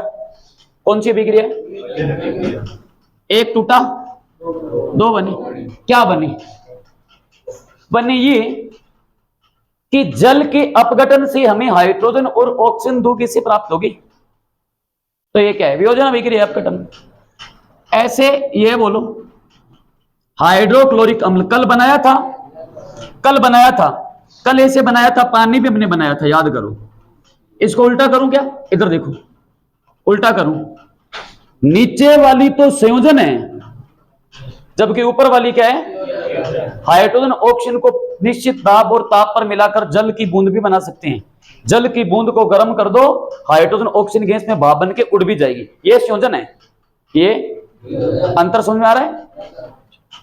ऐसे कल हमने एक और बनाई थी, उसको तोड़ देते हैं, पूरा लिख दो साथ साथ में। हाइड्रोक्लोरिक अम्ल को तोड़ोगे, दो गैसों में भाप बन के उड़ जाएगा। कौन सी गैस, हाइड्रोजन गैस और क्लोरीन गैस। उठ रहा है, कौन सी अभिक्रिया, वियोजन। ये बताओ, फोटोक्रोमेटिक कांच बनाने में काम आने वाला यौगिक याद करो, वर्ग नंबर 17। फिर कल बाहर आई अंटी, इसके साथ चांदी जोड़ी थी, फिर कल बाहर आई अंटी, चांदी जोड़ी थी, याद आ रहा है। कृत्रिम वर्षा करवाने में, श्वेत श्याम फोटोग्राफी में, फोटोक्रोमेटिक कांच बनाने में, वही है। फोटोक्रोमेटिक कांच को आप तोड़ो, Ag+ बन जाएगा, Cl- बन जाएगा, ठीक है। ये मेरे पास थी कौन सी गैस है ये किस गैस का सूत्र है? हाँ, पीछे आपके पीछे जो बैठा जस्ट, किस गैस का सूत्र है ये? हाँ, कार्बन की संख्या कितनी है? 2 का 2 गुना 4 से 2 अधिक एल्केन की एल्कीन के एल्काइन एल्केन। एल्केन में कार्बन कितने हैं? 2 पे मेथ आता कि एथ, तो एथेन है। CnH2n+2 बताया था, कार्बन की संख्या के 2 गुना से 2 अधिक, सिंपल तरीका एथेन है। पढ़ लिया करो यार घर पे जाके तुम लोग, ये मेरी मेहनत बेकार होती है, फिर मेरे को गुस्सा आता है। C2H4 टूटकर बनाया, ये देखो इधर देखो, कल हमने एथीन और हाइड्रोजन को जोड़कर एथेन बनाई थी। अब मैं अपनी मर्जी से प्रयोगशाला में एथीन को गर्म कर दूं ना, एथेन को गर्म कर दूं तो एथीन भी बन जाएगी। ये एथीन बन गई, देखो कौन सी विक्रिया ये? एक टूट रहा है, 2 या 2 से अधिक बन रही, कौन सी है? अपघटन या वियोजन। समझ गए? ये थी वियोजन अभिक्रिया। उतार लो, फिर तीसरी पढ़ते हैं, तीसरी अभिक्रिया पढ़ते हैं, वियोजन या अपघटन। कीटा में रवि 3 जरा 3 नंबर रासायनिक अभिक्रिया पढ़ रहे, विस्थापन। विस्थापन या फिर प्रतिस्थापन, एक ही बात है। इसे विस्थापन अभिक्रिया भी कहते हैं, इसे प्रतिस्थापन भी कहते हैं। अपने क्या पढ़ रहे हैं? अपने पढ़े रासायनिक अभिक्रिया कितने प्रकार की होती है? पहली संयोजन होती है, दूसरी वियोजन होती है, उल्टी संयोजन वियोजन एक दूसरे उल्टी, संयोजन जुड़ना वियोजन टूटना, ये विस्थापन लगे। ये आपने पढ़ा होगा कि खतरनाक बाढ़ आई, अकाल आया, भूखमरी आ गई, तो लोग यहां से बेंगलोर से वहां जयपुर में विस्थापित हो गए, या जयपुर से वो लोग राजस्थान में विस्थापित हो गए, है ना। विस्थापन का मतलब होता है पलायन करना। मतलब कुछ भी प्रदेश आप सोच लो, जो भी कहीं पे अकाल पड़ेगा, भूखा, जैसे मोहनगढ़ की साइड है, मान लो कुछ नाम, कोई भी नाम ले लो एग्जाम्पल के लिए, अकाल पड़ा, भूकंप आया या तीव्रता आई, बाढ़ के कारण यहां से लोग यहां विस्थापित हो, घरों में जगह नहीं रहने के लिए, पानी भर गया, तो विस्थापित हो गए, मतलब अपनी जगह छोड़कर कहीं गए होंगे, वो जीवन यापन करने कहीं जाना पड़ेगा। एक जगह पर मान लो बहुत सारे मेंढक है, जितने मेंढक है उतने ही सांप आ गए, तो सांप को पता है जीवन निर्वाह यहां संभव नहीं है, पढ़ाया था। 100 ही मेंढक है, 100 ही सांप है, तो सांप अच्छे से जानते हमारा जीवन निर्वाह यहां संभव नहीं है, भूख मरांगा। बचे हुए सांप क्या करेंगे? अन्यंतर कहीं पलायन कर जाएंगे, विस्थापन है। यहां पर भी विस्थापन होगा, पर किसका? यहां परमाणु की बात हो रही है। हम क्या पढ़ रहे हैं? यौगिक पढ़ रहे हैं, सूत्र पढ़ रहे हैं, तो यहां भी विस्थापन ही होगा, पर फर्क इतना ही है, वो विस्थापन परमाणु का होगा। किसका? जैसे तांबा है, लोहा है, सोना है, चांदी है, सोडियम है, पोटेशियम है, ऐसे विस्थापन होगा। विस्थापन का मतलब होता है स्थान परिवर्तित करना या जगह बदलना। यूं मान लो, झाड़ू तरीका बता रहा हूं, आप बस में बैठे हो आराम से, सीट पे सीट मिली हुई आपको, आराम से बैठे हो, बस में कोई बुजुर्ग महिला आ गई, सिंपल उदाहरण है दैनिक जीवन का, अक्सर कर देते, जिसके बुजुर्ग महिला आ गई, बीमार है मान लो, या कोई बुजुर्ग आ गया, पुरुष बीमार है, वृद्धावस्था, ज्यादा उम्र है। कई बार मन में आपके दया आ जाती है, बाकी आती नहीं है, कई बार आ जाती है, आप देखकर बोलते हो कि माता जी आप यहां बैठ जाओ, मैं खड़ा हो जाता हूं, तो आपका विस्थापन सीट से हुआ बुजुर्ग वाली जगह पे, बुजुर्ग का विस्थापन हुआ आपकी जगह पे, दोनों का विस्थापन है, पर यह विस्थापन है स्वैच्छिक, आपने अपनी मर्जी से सीट दी। होता है ना विस्थापन, ऐसा होता है। एक और तरीका हो जाता है कई बार, है ना, एक और भी तरीका है, बुजुर्ग खड़ा, महिला करे, या कई बार विस्थापन होता है, कोई लड़की खड़ी है मान लो, हो जाता है, वहां भी विस्थापन ऑटोमेटिक हो जाता है, कई बार करते हो ना। अब समझ में आया विस्थापन मतलब क्या है? अब ये स्वैच्छिक है कि आपने बोला कि आप यहां बैठ जाओ, मैं खड़ा हो जाता हूं, ठीक है, और बाद में आपको बोलते थैंक यू भैया, है ना, फिर कही तो ऐसा हुआ गांव वाला खड़ी हो, चिढ़ दे मेरी, होता है, वो स्वैच्छिक है। अब यही विस्थापन ट्रेन में आपके साथ, आपने रिजर्वेशन करा रखा है, आप सीट पे सो रहे हो, आप राजस्थान से मान लो बिहार जा रहे हो किसी काम से, आप सो रहे हो, आपने अपना स्टेट पार किया, राजस्थान से गुजरे, आप अपनी बॉर्डर निकल गए, अब वहां पे बिहार वाले आए 5-7 लड़के, रात को 12 बजे का टाइम है, खड़ा होगा ना, 12 बजे का टाइम है, 5-7 लड़के आए, रात को कौन सा टीटी आता है, वहां सीट पे आप सो रहे हो, वो आएंगे, ए भैया उठना यहां से, खड़ा हो। वहां पे आप क्या बोलोगे? ऐसे बोलोगे सीट को रिजर्वेशन कार्ड में तो कौन दूं, 5-7 जने हैं, आप अकेले हो, पूरी बोगी में कोई नहीं है, वहां ये तो है नहीं सलमान खान बन के मैं उनको बाहर फेंक दूंगा, वहां यही होगा भाई जी मैं खड़े होते हैं, बैठ जाओ यार, और तो क्या है, ये स्वैच्छिक है क्या? जबरदस्ती है, ये अनैच्छिक है। बस यहां पर स्वैच्छिक नहीं होगा, होगा तो विस्थापन ही, पर होगा जबरदस्ती। अब जबरदस्ती किसने की? पूरी जो मैंने पूरी राम कथा सुनाई है, जबरदस्ती किसने की? जिसके पास ज्यादा ऊर्जा थी, वो 7 जनों के पास ज्यादा ऊर्जा थी, इसलिए आप मजबूरी में खड़े हुए। वहां अगर एक होता तो हो सकता गाड़ी गलौज होता, आप धक्का मुक्की कर लेते, वहां विस्थापन नहीं होता। विस्थापन आपने ट्रेन में क्यों किया? उनके पास ऊर्जा ज्यादा थी, वो शक्तिशाली थी, और आप कमजोर थे, इसलिए मजबूरी में आपको बाहर फेंका गया, उन्होंने आपकी जगह ली। बस सेम काम यही होगा। कैसे? जैसे मैं यहां लिख रहा हूं, देखो एक समीकरण लिख रहा हूं, ये अभिक्रिया सबसे बड़ी और इंपॉर्टेंट भी है तुम्हारे लिए, पर इसका बिल्कुल आड़ू तरीका बता रहा हूं आपको, कोई सूत्र की जरूरत नहीं इसमें। मैं कुछ लिख रहा हूं, यहां पे मैंने लिखा जिंक CuSO4, मैंने बताया था SO4 लग जाए तो सल्फेट पढ़ते, याद आ रहा है? Cu कॉपर होता, तांबा, कॉपर सल्फेट, ये जिंक। आगे कुछ यूं बन गया, जिंक सल्फेट प्लस कॉपर। कुछ परिवर्तन हुआ है अभिक्रिया में, मोटा मोटा देखोगे, 2 इधर है, 2 इधर है, एक यहां पर पदार्थ आ रहा है, एक परमाणु आ रहा है, यहां एक पदार्थ आ रहा है, एक परमाणु, विलयन है बाकी, वो बात अलग है। पहली राम कहानी खास बात है, विस्थापन अभिक्रिया में 2 इधर होंगे, 2 इधर होंगे, ये खास बात है। पहला तरीका आड़ू। अब यहां पे हुआ क्या है? हुआ ये है, अब देखो SO4 यानी सल्फेट के साथ यहां पर कौन है? यहां पे कौन है? मतलब कुछ कुछ यूं हुआ होगा, ये जिंक यहां से गया इस कॉपर के पास, कॉपर को बोला 2-3 मारी थापांगी, चाल अट, ये फेंक दिया बाहर, जैसे आपको ट्रेन से बाहर फेंक देते। सेम टू सेम यही हुआ है, कॉपर के साथ सल्फेट था, सल्फेट कॉपर का अपना सिस्टम था, बैठे थे, इधर से जिंक आया, कहां? चाल अट, इधर से उसने जबरदस्ती इसकी जगह हथियार ली, इसको बाहर फेंका, यही हुआ है। परिभाषा कैसे बनेगी? ऐसी रासायनिक अभिक्रिया जिसमें, अब बताओ इन दोनों में से तगड़ा कौन है, कमजोर कौन है? तो मैं बोल दूं शक्तिशाली तत्व और कमजोर तत्व, ऐसे बोल दूं। ऐसी रासायनिक अभिक्रिया जिसमें अधिक क्रियाशील तत्व, ढंग से समझ लो, इधर इधर देख लो, पहले मैं लिखवा दूंगा आगे। ऐसी रासायनिक अभिक्रिया जिसमें अधिक क्रियाशील तत्व कम क्रियाशील तत्व को उसके स्थान से विस्थापित कर देता है, कर दिया, तथा खुद उसका स्थान ग्रहण कर लेता है, ये आ गया देखो उसके स्थान पर, विस्थापन अभिक्रिया कहलाती है। अब आपको कैसे पता चलेगा? यहां तो मैंने बोल दिया कि जिंक तकड़ा है, कॉपर, यानी मैंने बोला तांबा कमजोर है, एडजस्ट तकड़ा है। अब यहां पे लोहा लिख दूं तो आपको कैसे पता? आप बोलोगे हमें कैसे पता कि लोहा तकड़ा है कि तांबा तकड़ा है? आपने यहां तो बता दिया, यहां पे सोडियम आ गया तो हमें कैसे पता कि सोडियम तकड़ा है कि तांबा तकड़ा है?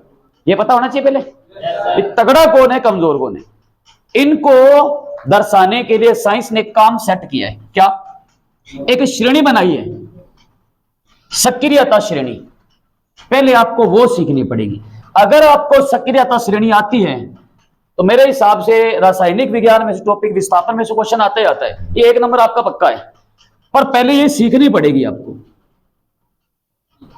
सक्रियता श्रेणी। इसका मतलब क्या समझ रहे हो? सक्रियता मतलब क्रियाशीलता के आधार पर है। कोई एक सीरीज बनाई होगी, साइंस ने परमाणुओं की क्रियाशीलता के आधार पर परमाणुओं को व्यवस्थित किया है, सेट कर दिया, भैया तगड़ा है कमजोर। उस श्रेणी का नाम सक्रियता श्रेणी है। तरीका तो वही है, पर मैं आपको आड़ू तरीका बताता हूं याद करने का। आपको याद करना है, कान्हा कार मांगे, अलजन कार का नाम है ना, नाम है ना, कार का नाम है, जैसे एल्टो नाम है, ऐसे अलजन कोई कार का नाम है, अलजन। फिर भी यानी पीबी प्लम्बम, लेड या शीशा पढ़ाया था। फिर भी है क्यों हारे, हारे यानी हाई ग्रेशियम, हारे हाई ग्रेशियम है नहीं पारा, हारे चांदी सोने से, बस इतनी है। ट्रिक क्या है? काना कार मांगे, अल्जन तो सीधा ये अल्जन, एल्यूमिनियम और जिंक अल्जन। फिर यानी फेरस, फेरस क्या होता है? लोहा। फिर बी यानी पीबी, प्लम्बम, लेड या सीसा, विद्युत की सबसे कम सुचालक धातु सीसा। फिर बी है से हाइड्रोजन। क्यों सी यू कॉपर तांबा। हारे हाइग्रेशियम पारा, चांदी सोना डायरेक्ट ही है, चांदी सोना। वापस सुन लो एक बार। काना कार मांगे अल्जन, फिर भी है क्यों हारे चांदी सोने से। काना के यानी पोटेशियम पढ़ाया था, याद करो ना, Na सोडियम, कार कैल्शियम, मांगे मैग्नीशियम, अल्जन एल्यूमिनियम जिंक, फिर फेरस लोहा, बी पीबी प्लम्बम लेड या सीसा, है हाइड्रोजन, क्यू सी यू तांबा कॉपर, हारे हाइग्रेशियम पारा, चांदी सोना, चांदी सोना। ये जो मैंने लिखा है परमाणु के नाम तो याद होंगे, के Na Ca Mg Al Zn Fe Pb H Cu Hg Ag Au, ये जो मैंने लिखा है वो ढंग से समझ लेना। एरो डॉट जा रहा है नीचे, तो ये है घटता क्रम। परमाणुओं की क्रियाशीलता का घटता क्रम। रट्टा मार लो माइंड में, जैसे मैंने मार रखा है। का नाकार मांगे अल्जन, फिर भी ये क्यों आ रहे चांदी सोने से। मतलब ये घटता क्रम है, तो इनमें राजा कौन है? ऊपर वाला राजा, नीचे वाले कमजोर यानी चेले चपटे हैं। पोटेशियम किसी भी अभिक्रिया में आ गया, इन सबको बाहर फेंक देगा, सबका बापू पोटेशियम है। इस श्रेणी में, सिर्फ इस श्रेणी में, वैसे तो सीजियम गैलियम भी आ गया और क्रियाशील, इस श्रेणी की बात कर रहा हूं। अब देखो अभिक्रिया करवाता हूं, पहले तो ये श्रेणी उतारो आप। मैं यहां पर एक साइड में यहां लिख देता हूं, चलो। काना कार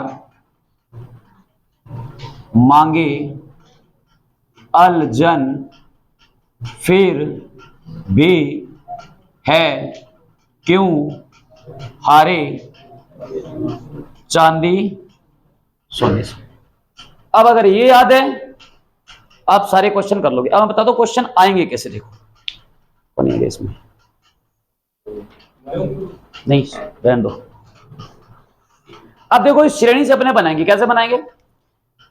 इसी श्रेणी, अगर आपको याद है ना, पेपर में यह भी आ जाता है, निम्न में से कौन सा अधिक्रियाशील तत्व है। इस श्रेणी का मतलब सिर्फ अभिक्रिया नहीं है, क्वेश्चन भी है। कैसे क्वेश्चन है? यह दिया मैंने क्वेश्चन आपको कि निम्न में से सबसे अधिक क्रियाशील तत्व, ऐसे क्वेश्चन पढ़े होंगे। अब तुम लोग सोचते हो यार 4 ऑप्शन दिए, नाम से लिख दिए, सूत्रशाली का माने का इश्यू है, इसी से ही है। यहां से मैं डाल दो, देखो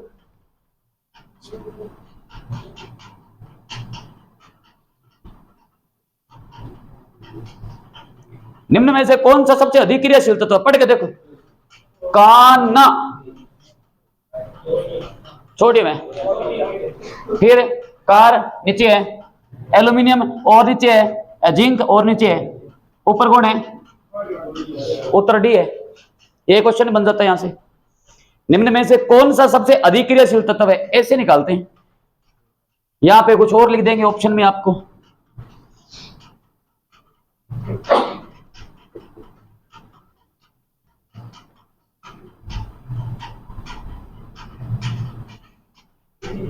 निम्न में से कौन सा सबसे अधिक क्रियाशील तत्व है? पढ़ो, काना कार मांगे अल्जन, अल एल्यूमिनियम है, समझ गए? ये क्वेश्चन भी यहीं से बनते हैं। पहला तो ये क्वेश्चन बनेगा, ऐसी सही अभिक्रिया होती है। एक तीर से 2 निशाने लगा लो एक साथ ही। अब ये मैं रफ कर रहा हूं, अब मैं यहां अभिक्रिया लिखूंगा, आप इसको देखोगे, बताओगे विस्थापन है कि नहीं है। पेपर में क्वेश्चन आएगा, निम्न में से कौन से विस्थापन अभिक्रिया संभव नहीं है। संभव वो नहीं होगी अगर आपको याद है तो। पहले मैं अभिक्रिया लिखवा देता हूं। विस्थापन अभिक्रिया की परिभाषा क्या होगी, अधिक क्रियाशील तत्व कम क्रियाशील तत्व को उस स्थान से तो क्या करेगा, भगा देगा, खुद उसकी जगह। जबरदस्ती भूल जाओ विस्थापन तो याद करना, ट्रेन में बैठे हैं, शक्तिशाली आए, हमें तो वहां से भगा दिया, हमारी जगह छीन ली, तो विस्थापन तो हमारा हो गया, जगह हमें मिली नहीं, बस विस्थापन। आड़ू तरीका है बिल्कुल याद करने का। तो लिखो विस्थापन अभिक्रिया की परिभाषा। इसको एक बार रहने देता हूं क्योंकि अभी अभिक्रिया पढ़ाऊंगा तो बार बार इसको लिखना नहीं पड़ेगा, फिर आप आराम से देख लोगे आसानी से। तो लिखो ऐसी अभिक्रिया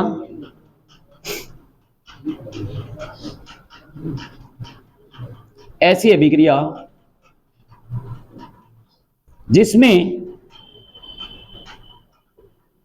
अधिक क्रियाशील तत्व, यही था ना, भी ज्यादा क्रियाशील वो कम को भगाएगा, तो क्या लिखेंगे, अधिक क्रियाशील तत्व किसको भगाएगा, कम क्रियाशील को। कम क्रियाशील तत्व को क्या करेगा, विस्थापित, क्या करेगा।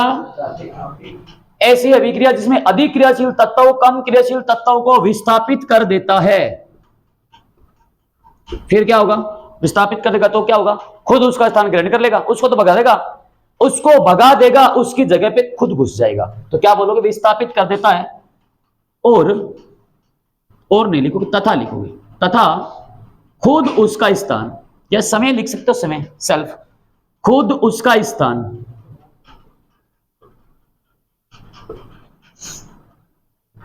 ग्रहण कर लेते हैं, खुद उसका स्थान।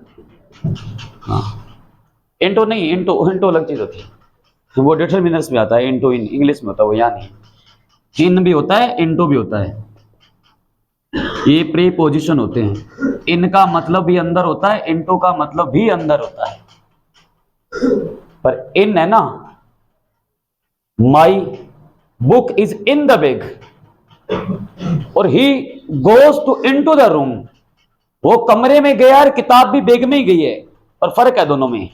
कमरे में गया है, वो मोशन हो रही है, गति हो रही है, किताब बैग में पड़ी है ना, तो पड़ी है तो बैग के अंदर, पर गति हो रही है क्या, ना, वहां पे इन होता है, जहां स्थिरता का भाव हो, जहां पे गति होती है वहां इंट होता है। इंग्लिश भी पढ़ा देंगे बाबू, टेंशन मत लो। इधर देखो, ग्रहण कर लेते हैं। अब विस्थापन में मैं यहां से कुछ एग्जांपल लिख रहा हूं, आप यहां पे ध्यान देना, मैं समीकरण लिख रहा हूं, आप कहना सर ये सही है गलत है। उदाहरण लिख लो, विस्थापन अभिक्रिया के एग्जांपल क्या क्या है।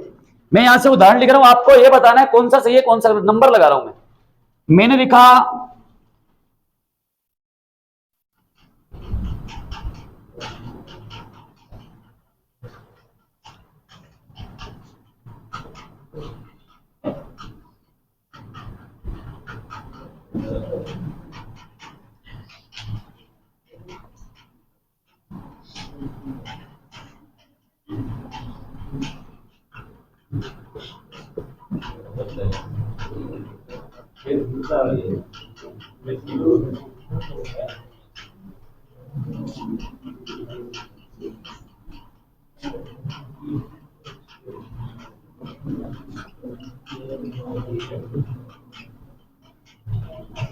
सब में सल्फेट ही है, सब में सल्फेट ही चलेगा, इनमें सल्फेट ही आता है, वैसे विस्थापन में सब में सल्फेट ही होता है। अगर आप थोड़ा सा अगर याद आ रहा होगा ना आपको 9th का, थोड़ा सा अगर दिमाग में एक प्रश्न आता था, याद करो, थोड़ा सा दिमाग पे जोर डालो। प्रश्न आता था, जब जिंक के दानेदार टुकड़ों की अभिक्रिया कॉपर सल्फेट के विलयन से कराई जाती है तो कॉपर सल्फेट का नीला रंग समाप्त क्यों हो जाता है, कारण सहित बताइए। 3 नंबर का आता था, अति लघुतरात्मक प्रश्न, वो यही है। वहां पे व्याख्या करनी पड़ती थी, यहां पे समीकरण है, चीजें वही है, बदला कुछ नहीं है, थोड़ी फॉर्म चेंज कर दी इनकी। अब मुझे बताओ, मैं यहां से ले रहा हूं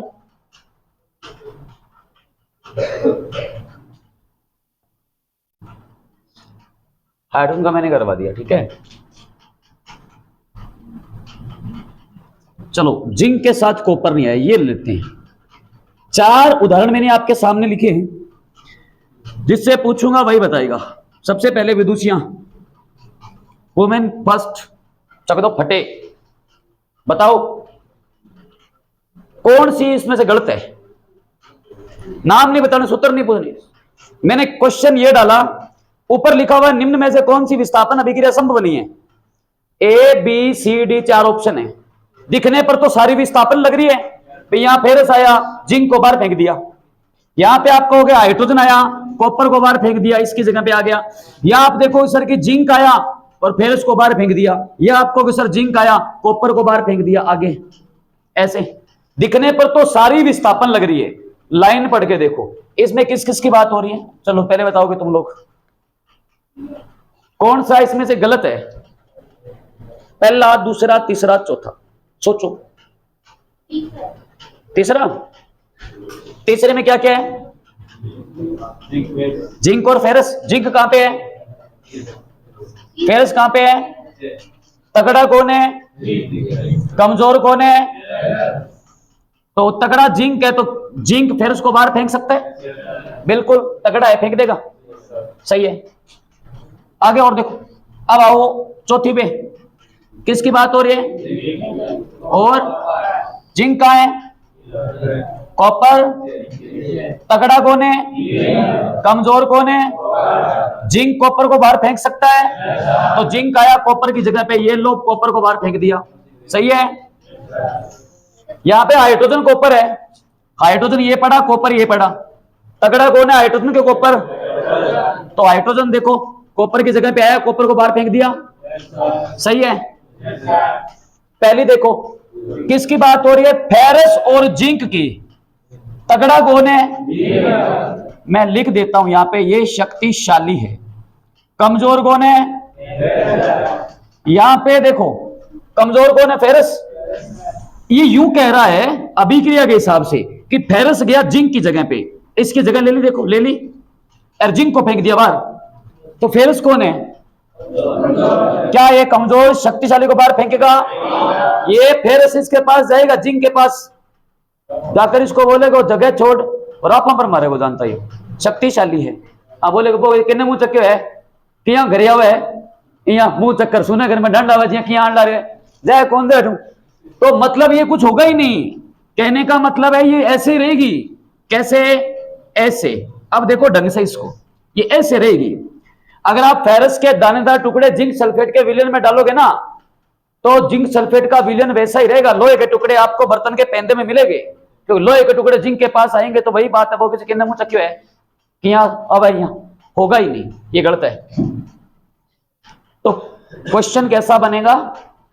पहला टाइप आपसे ये पूछेंगे, कौन सी अभिक्रिया में अधिक क्रियाशील तत्व द्वारा कम क्रियाशील तत्व को बाहर विस्थापित किया जाता है या हटाया जाता है?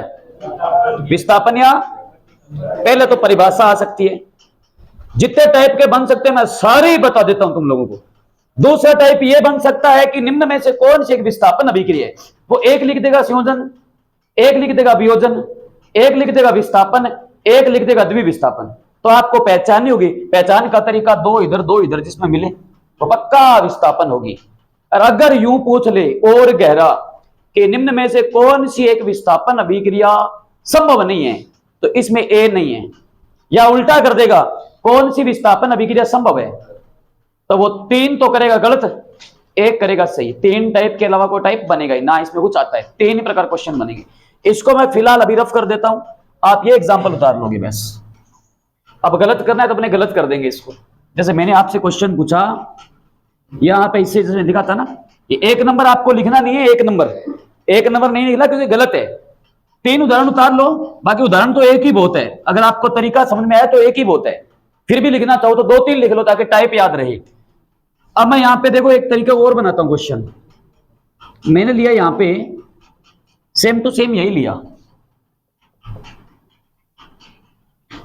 अब मेरा क्वेश्चन आपसे यह है, निम्न में से कौन सी एक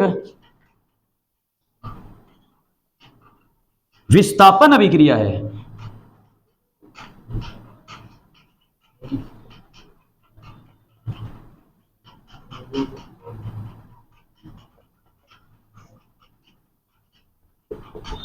निम्न में से कौन सी विस्थापन अभिक्रिया है? Zinc ferrous, zinc ferrous.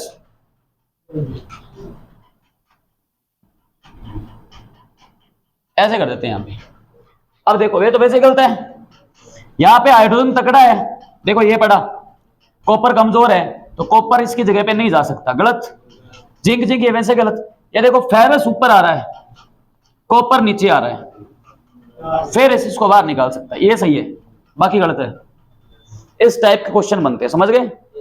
ये थी आपकी विस्थापन अभिक्रिया, उतार लिया। सक्रियता श्रेणी को भी याद कर लेना, विस्थापन को भी याद कर लेना। चलो इसके बाद आगे वाली अभिक्रिया लिखो, इसको रफ कर दूं। कितनी अभिक्रिया होगी? अब आप लिखोगे द्विविस्थापन अभिक्रिया। अभी क्या बोला मैंने? विस्थापन, पहली संयोजन, दूसरी वियोजन, तीसरी विस्थापन, चौथी द्विविस्थापन। 4 अभिक्रियाएं अगर ढंग से समझ गए तो 4 ही उदाहरण आएंगे, ए बी सी डी, और चारों ही लिखी होगी। पहचान आपको आनी चाहिए, सूत्र याद करने की कोई जरूरत नहीं, नाम याद होना चाहिए बस खाली। क्या फर्क है? मैंने क्या लिखा है? पहले विस्थापन लिखा था, अब क्या लिखा है? मतलब विस्थापन तो यहां भी होगा, पर यहां विस्थापन 2 का होगा, वहां तो एक को ही बार फेंक रहे थे, या 2 का काम चलेगा एक साथ। कैसे? उदाहरण के लिए मैंने लिखा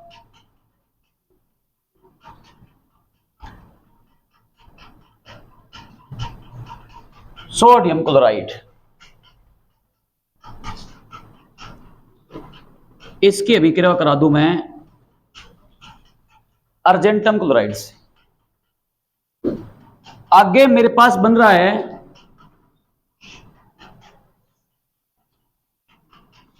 सिल्वर नाइट्रेट, सॉरी इससे नहीं होगी, इससे हो जाएगी। आगे मैं बना रहा हूं सोडियम तो नाइट्रेट, और सिल्वर का बना रहा हूं क्लोराइड। क्या दिख रहा है आपको? नाम से कोई मतलब, आपको नाम नहीं याद करने, छोड़ो। आप बताओ कि आपके समझ में क्या आ रहा है, क्या हो रहा है यहां पे? ये यहां पे क्लोरीन के साथ कौन था? सोडियम था। यहां कौन है? चांदी है, मतलब ये चांदी है ना, यहां से यहां आई होगी। यहां पे नाइट्रेट के साथ कौन है? चांदी है। यहां नाइट्रेट के साथ कौन है? मतलब ये सोडियम यहां से यहां आया होगा। तो हुआ क्या? एक आयन इधर आया, एक आयन इधर गया। एजी क्या होता है? देखो +1 होता है चांदी, और सोडियम 11 पे आता है, वो +1। +1 का मतलब है धनायन है। कितना? एक एक धनायन। क्या हो रहा है? आयनों का आदान प्रदान, एक इधर जा रहा है, बदले में एक इधर आ रहा है। तो आप अगर ऐसी अभिक्रिया देखो, देखो थोड़ा दिमाग पे जोर डालो, विस्थापन में 2 इधर थे और 2 इधर थे, द्विविस्थापन में 2 इधर है 2 इधर है, पर फर्क था। फर्क यह था विस्थापन में ना एक परमाणु था और दूसरा यौगिक था, फिर एक यौगिक था और फिर एक परमाणु था। सिंगल सिंगल परमाणु थे विस्थापन में, एक एक ही थे। तो एक एक है तो विस्थापन 2 2 2 और 2, तो द्विविस्थापन। फर्क इतना ही है।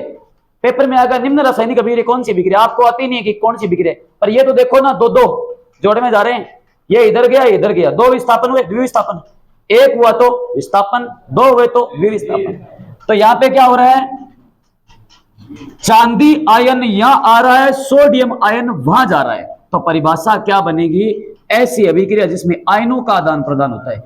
ये क्वेश्चन पिछले वाले एग्जाम में पूछा गया है, सिंपल अभिक्रिया आई थी एसएससी के अंदर। ये एसएससी के अंदर क्वेश्चन है तो सिंपल सा, कौन सी रासायनिक अभिक्रिया में आयनों का आदान प्रदान होता है? विस्थापन, द्विविस्थापन, संयोजन, अभियोजन, द्विविस्थापन। तो सिंपल परिभाषा है, ऐसी अभिक्रिया जिसमें आयनों का आदान प्रदान हो रहा है ना, आयनों का आदान प्रदान, एक आयन इधर जा रहा है, एक आयन इधर जा रहा है। जैसे कहते हैं ना आयात निर्यात, क्रय विक्रय, आयात खरीदना, निर्यात बेचना, क्रय विक्रय, क्रय लेना, विक्रय बेचना। ऐसे यहां पे भी क्या है? आदान प्रदान, लेना देना, ये हो रहा है। ये लिया और ये दिया। आयनों का आदान प्रदान हो।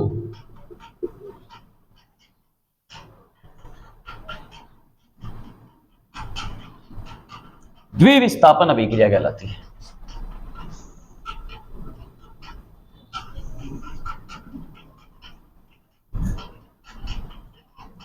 पहला उदाहरण तो यह है। कौन सी अभिक्रिया में आयनों का आदान प्रदान होता है? एक और बता देता हूं, देखो चलो, ये 2 नंबर कौन सी अभिक्रिया? आपके पास ऑप्शन है 4 बताइए, 4 ऑप्शन है, संयोजन, वियोजन, विस्थापन, द्विविस्थापन, 4 ऑप्शन है।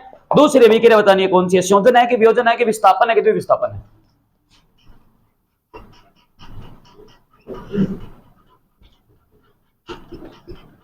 सूत्र भले याद मत रखो, तरीका तो देख लो, तरीका देख लो।